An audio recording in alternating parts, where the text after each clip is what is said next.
So today I'm going to make a floral bead. I'm going to do it from beginning to end. This will be a full floral bead, unlike the one that I made for my dot demonstration, which was just to show you how to make a very basic little flower with the encased bubble in it. So I'll show you what I'm going to be using in order to do this floral bead. I'm going to start off with an effetre white.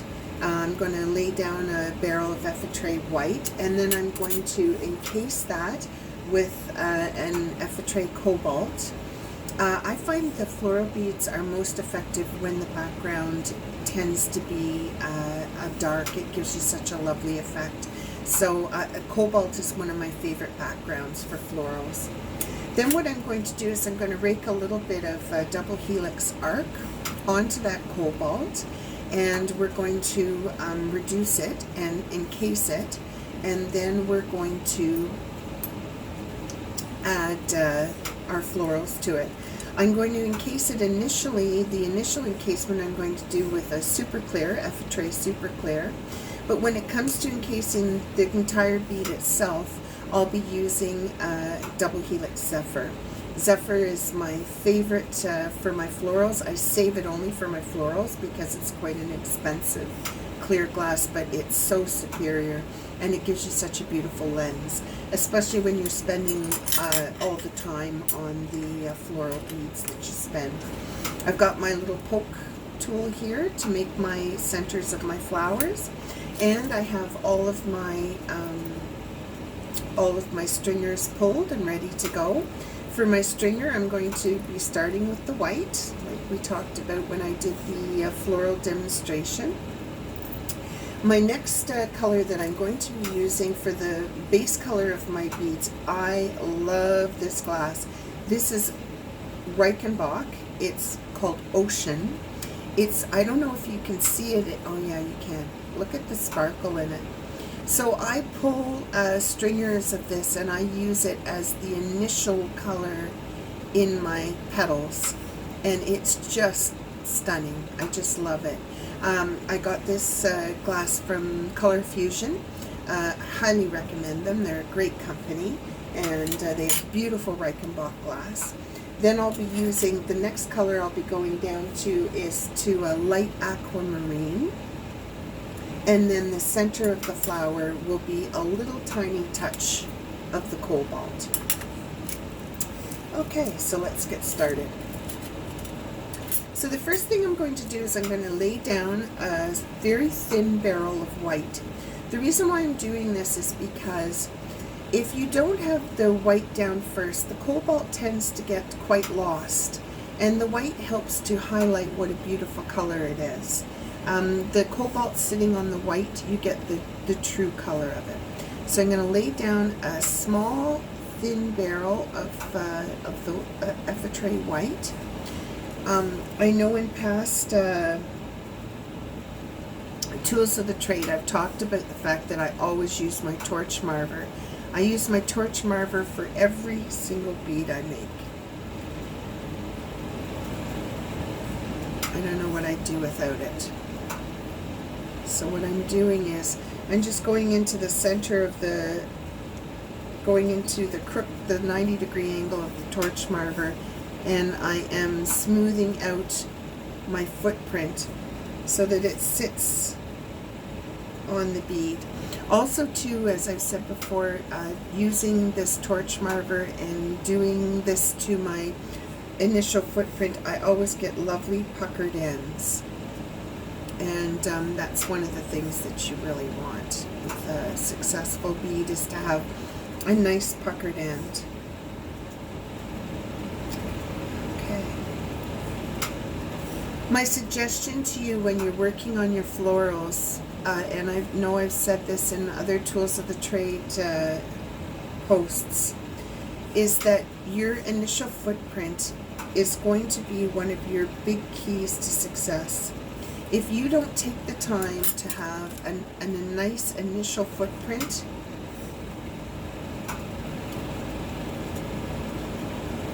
your bead's going to be all wonky and it's not going to be nice. So your initial footprint is so important. So here I'm just smoothing everything out, making sure everything's centered. I want it to be a nice canvas to put my next layer of glass on. Okay, so I'm going to set that up. You want to make sure that it's not too close to the flame because you don't want the white to bleed into the cobalt. Now what I'm going to do is I'm going to encase this white with a thin layer of cobalt. I'm doing an around the world encasing. Each layer is touched right up against the next.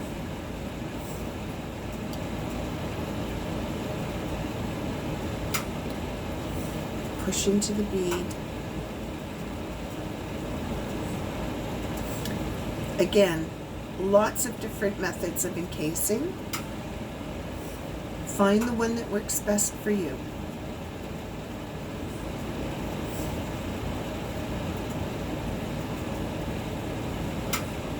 I'm going to do a little bit on the end there, and I notice I have a little, so I'm just going to smush that in really hard because I had a little tiny part of the glass that I missed. So now what I'm going to do is I'm going to gently roll this along. I'm not using a very hard touch when I do this. It's a very, very light touch. And I want this glass to go over the end of the bead here. So I have my Karina's Magic Wand, and I'm just going to gently push this towards the end.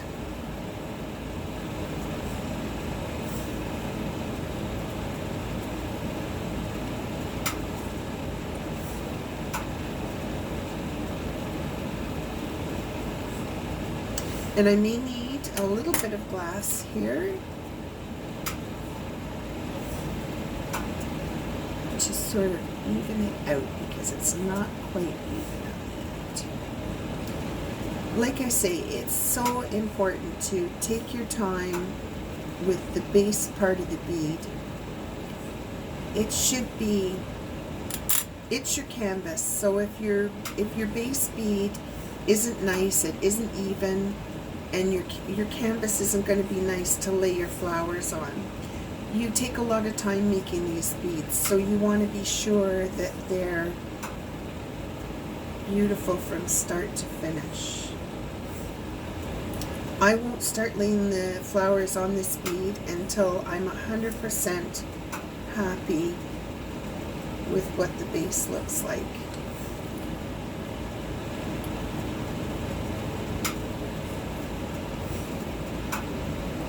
Okay, now I've got my base on, and what I'm going to do now is I'm just going to narrow out the ends a little bit.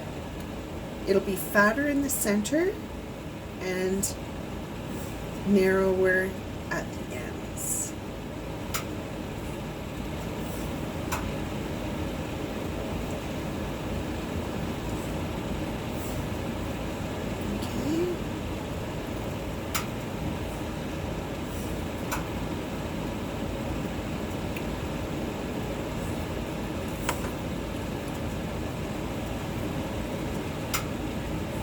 I'm pretty happy with that.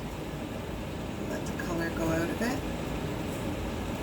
It's a little bit crooked. I'm just gonna even it up a little bit.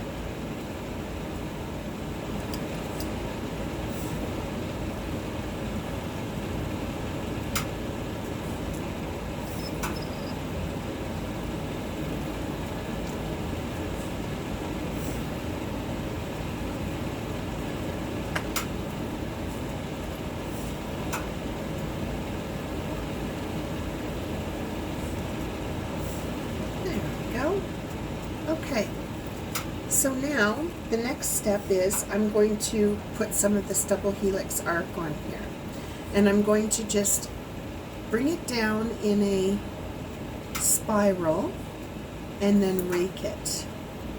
So touch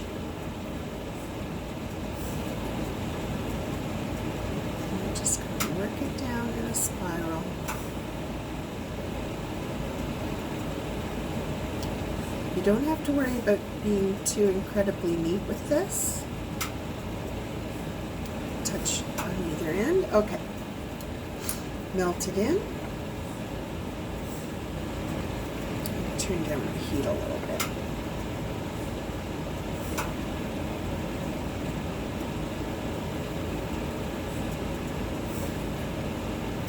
Okay, so I'm going to grab one of these tools here. These are just dental tools that I have.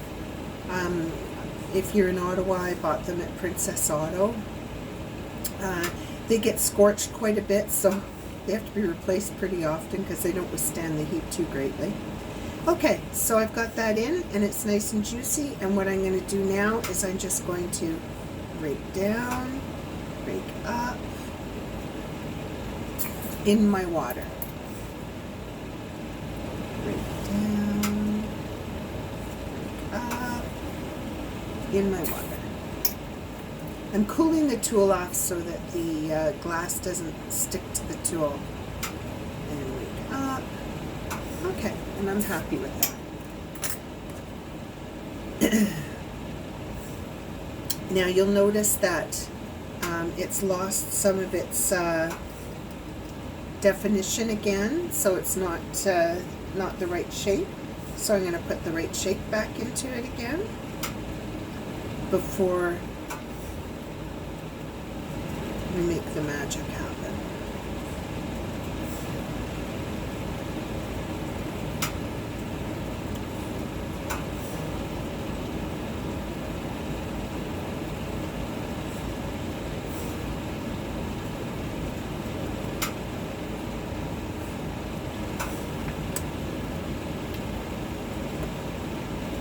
Okay.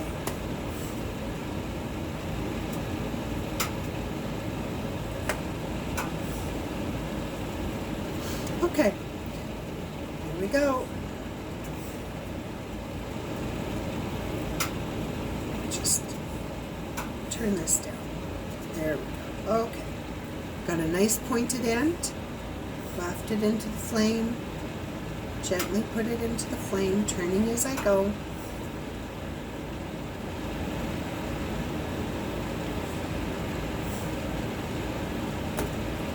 Down. Now that doesn't look like much now, but we're going to encase it, and all of a sudden all that beauty is going to come through. So here's my super clear, and I'm going to do, this time I want a very, very, very thin encasing layer. So I'm going to do swipe encasing. The swipe encasing allows me to put a very thin layer of glass on. So to swipe encase, I did tools of the trade with this before.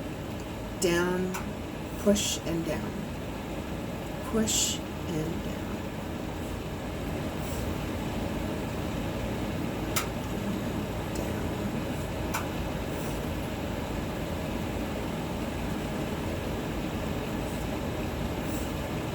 Don't worry about these little ends here. They're going to disappear.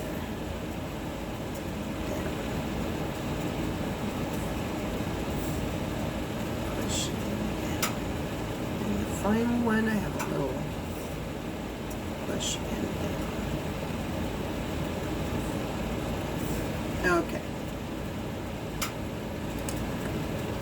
I've ended up that my glass has sort of traveled up my mandrel here on this end, which is a little bit annoying, but that's okay because I'll fix that. Now I'm going to take these little ends and with the Karina's magic wand, I'm going to manipulate them around. I want this to be completely encased. So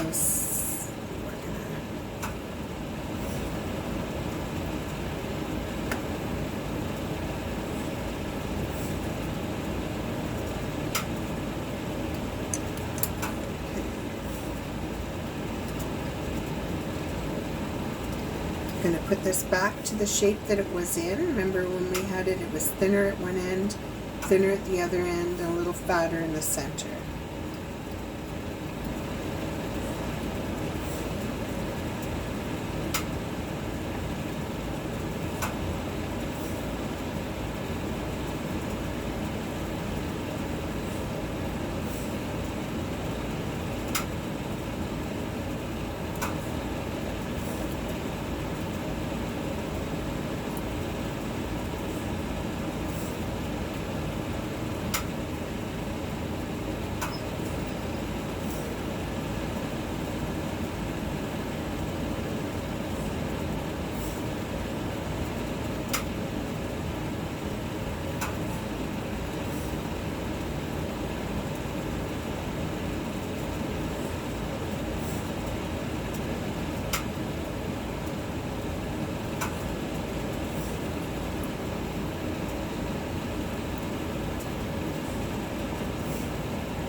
I don't always know what the final shape of my bead is going to be until I get the flowers and the encasing on it. Once I get the flowers and the encasing on it, then I tend to figure out what I want the final shape to be, whether I want it to be round or whether I want it to be oblong, or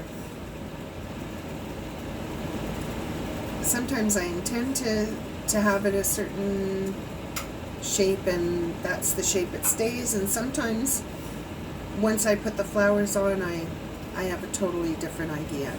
So you can kind of see the double helix coming through there.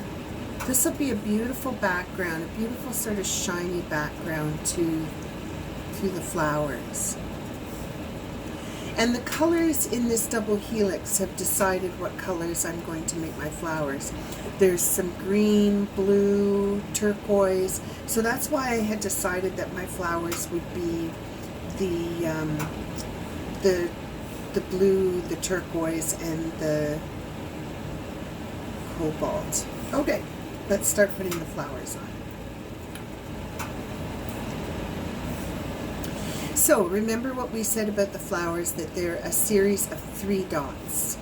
I'm going to put my initial 4 flowers on the same way I did on my other bead, which is directly across from each other and opposite. So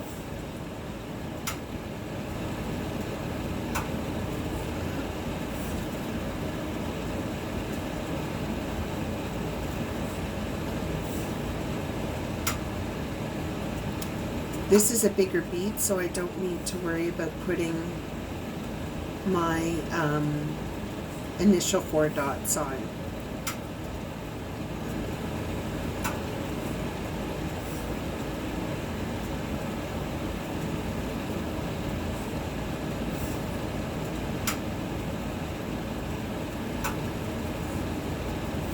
Now, take the time in between to heat the bead and set the dots, otherwise your bead's going to crack. If you're out of the flame for too long,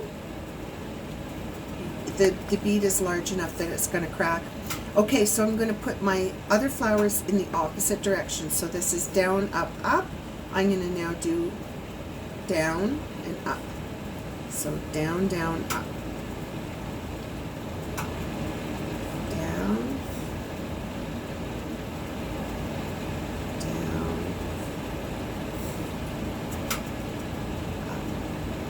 And on the other side, same thing. Down, down.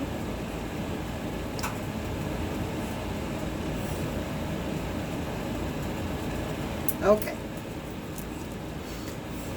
And those are fair-sized dots. Okay. So back in the heat, and now we're going to start to melt them in. So I'll just give you a, see what they look like. Okay, so now we're going to start to melt them in.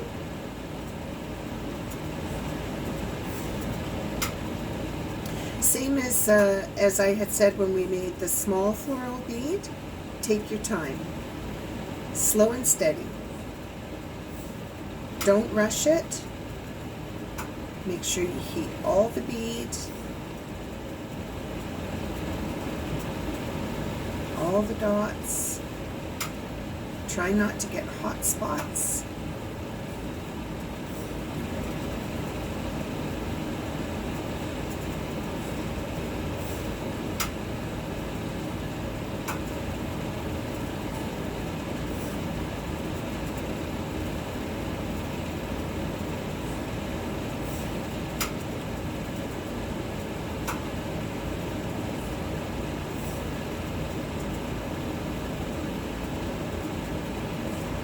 Okay, so they're slightly raised, as you can see. So I'm going to put the first layer of glass on. This is where I'm going to use the Reichenbach Ocean.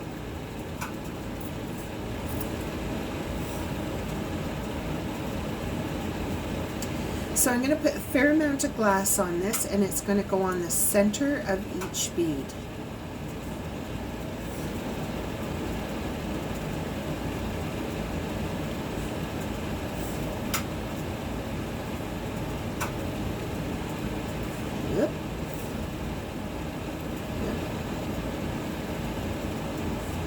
I need more glass, I just add more glass.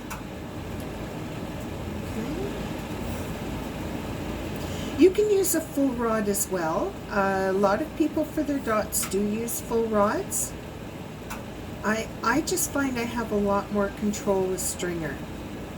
I'm going to just put a little more heat back into my bead because it's quite large. I just find I have a lot more control with stringer, so I'm a lot more comfortable using stringer. But I have seen artists do beautiful dot work with full rods. I'm always in awe of them when they do that. Okay, so that's the initial layer of the ocean. There it is. And I'm going to melt this in. So you have a choice. You can completely cover the petal or the dot, and or the other thing you can do is put it in the center and not completely cover the dot, and what you will end up with is a little white sort of outline around the outside of the petal. I love that look. I think it's quite pretty, so it's something to consider. So slow and steady.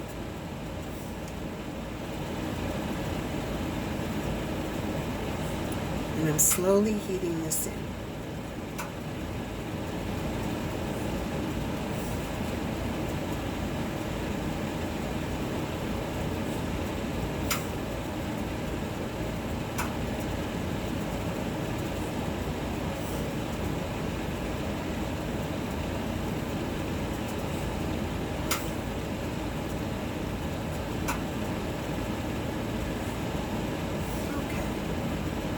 Again, these are slightly raised, but that's okay. That's what I want.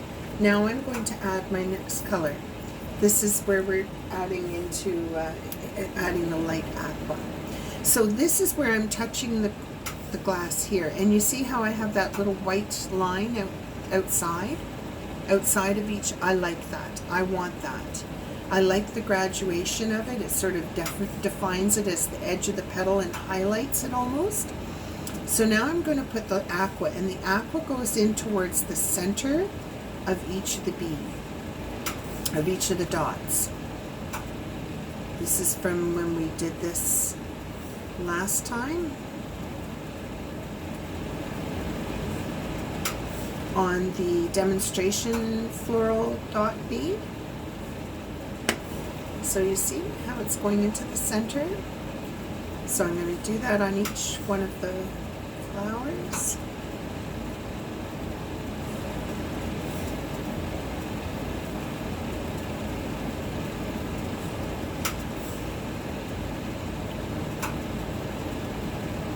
Okay. That's added now. There we go. Now I'm going to melt that in. Nice and slow.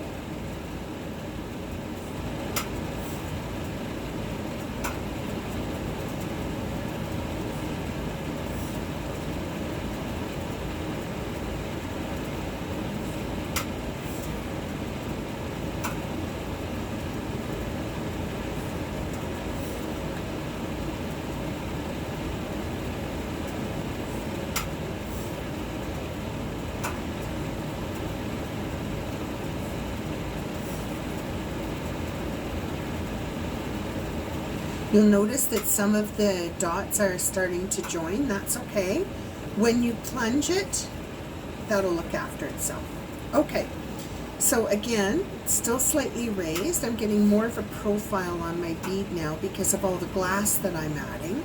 Now what I'm going to do is I'm going to put a final dot in the center of each of these so that when I plunge it, I have a really nice dark center for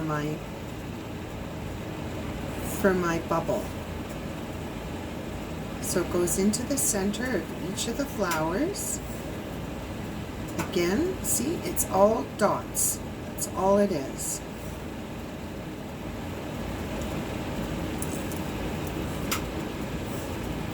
So there's the center, a dot at the center of each.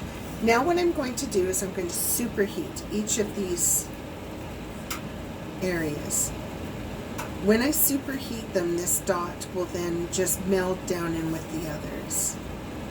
Okay, so I'm just going to give it a bit of a footprint first. There we go, and away we go. Okay, so superheat. And remember what we did with the last one?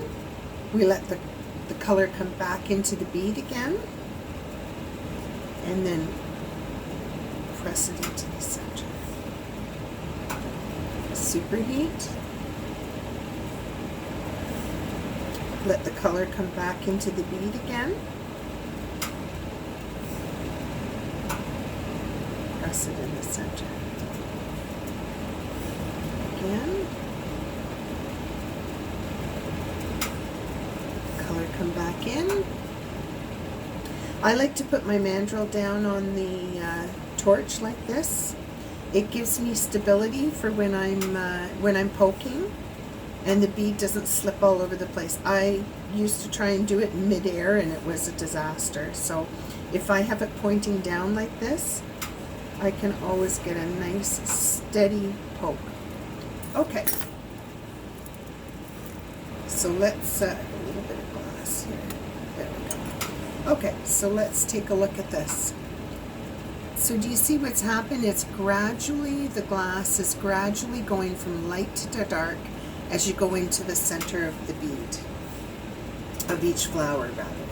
So now what I want to do is I want to capture a bubble in the center of each of these flowers. How I do that, that was the bubble beads that we did, and I also showed you how to do that, is you just place a dot in the little poke of each of the flowers. So dot, up, cut. Dot, up, cut. Cut. Cut. Now I'm going to put a second dollop of glass gently on the top of each of these, and you'll see why in a second.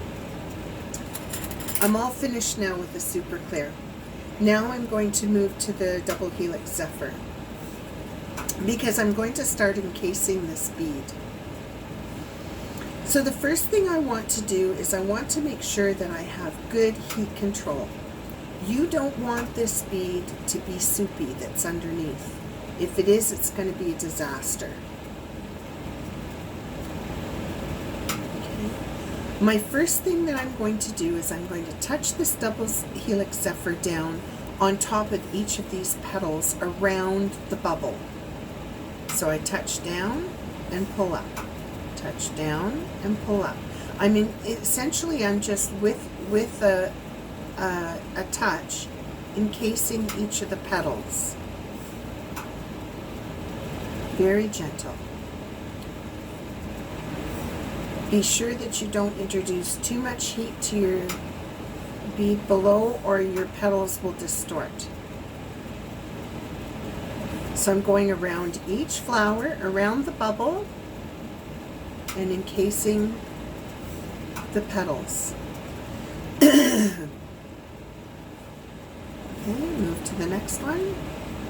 Encase each petal.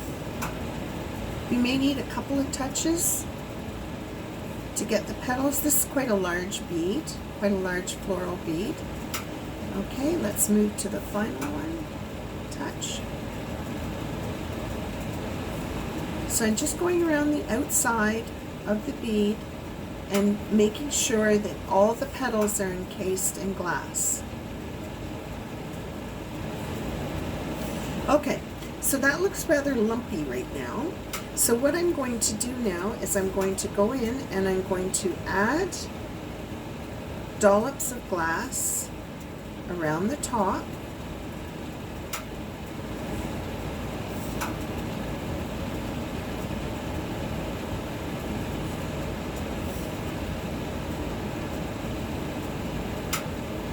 And into these little crooks. where the flowers are and do the same at the bottom. What this does is these dots of glass stop where you've encased the flowers, stop them from spreading out.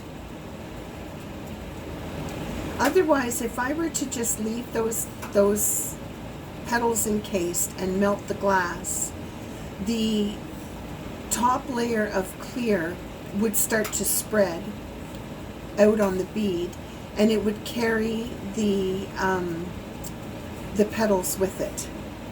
So you would end up that the petals would start to move along the bead and your flowers would lose their shape.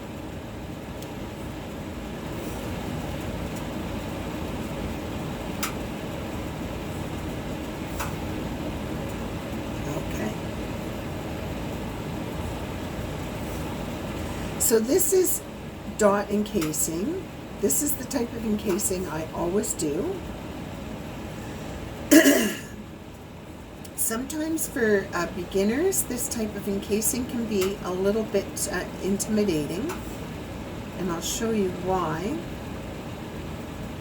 Because when you're looking at it, you're thinking, "Oh my gosh, what a mess! How is that going to work?" So the key to this is to go at the end of your flame, the tip of your flame, and go slow, nice and slow. This glass will